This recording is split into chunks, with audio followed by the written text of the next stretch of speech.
একটি জাতির ভবিষ্যৎ বদলে যেতে পারে। কে ছিলেন এই রহস্যময় মানুষের প্রকৃত পরিচয়, তার সম্পদে নয়। সময় 1834 সাল। ইমিলিয়া লাপসাম জন্মালেন এক মেয়ে, যাকে কেউ ভাবেনি ইতিহাস বদলে দেবে। কিন্তু কিং হয়ে উঠলেন দক্ষিণ এশিয়ার প্রথম লারে নবাব। সময় 1873 সালে তিনি গড়ে তুললেন প্রথম বালিকা বিদ্যালয়।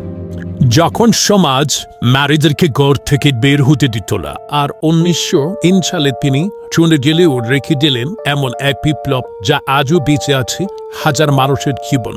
কে ছিলেন এই রহস্যময় নারী? চলুন দেখি তার অবিশ্বাস্য জীবনের গল্প।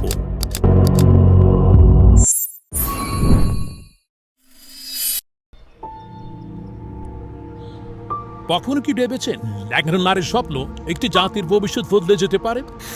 হ্যাঁ, প্রায় 200 বছর আগে, যখন অন্ধকার ছিল সমাজের নিয়ম, যখন মেয়েদের শিক্ষা ছিল অবহেলিত, তখনই কুমিল্লা লাকসামের মাটিতে জন্ম নিল এক আলোর প্রদীপ, নবাব ফয়জুন্নেসা চৌধুরী। তিনি শুধু নিজের জন্য বাঁচেননি, তিনি বেঁচেছেন মানুষের জন্য। চারদিকে যখন অশিক্ষা, কুসংস্কার আর বৈষম্যের দেওয়া, তখনই তিনি নিজের সম্পদ, নিজের সুখ, স্বাচ্ছন্দ্য, এমন নিজের জীবন উৎসর্গ করেছিলেন শিক্ষার আলো ছড়িয়ে দেওয়ার জন্য। তিনি জানতেন একটি স্কুল মানেই একটি ভুবন নয়, একটি স্কুল মানেই শত স্বপ্নের জন্ম, একটি শিক্ষিত মেয়ে মানেই একটি শিক্ষিত পরিবার, একটি শিক্ষিত পরিবার মানে জাগ্রত সমাজ। তাই তিনি প্রতিষ্ঠান করেছিলেন পিসফুল মাদ্রাসা, হসপিটাল এবং জনকল্যাণমূলক অসংখ্য প্রতিষ্ঠান। তার হাতে জ্বালানো সেই প্রদীপের আলো আজও হাজারো মানুষের জীবনের পথ দেখাচ্ছে। ভাবুন, যদি তিনি সেই দিন হার মেনে যেত, যদি তিনি সমাজের বাধার কাছে মাথা নত করতেন, তাহলে হয়তো এই অঞ্চলের হাজারো মানুষ শিক্ষার আলো থেকে বঞ্চিত হতো।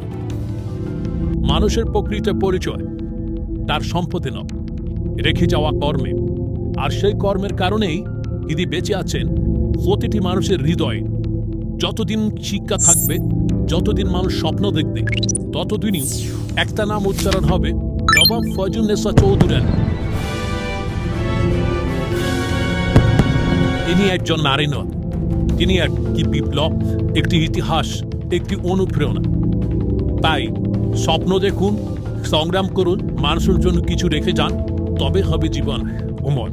ধন্যবাদ সবাইকে।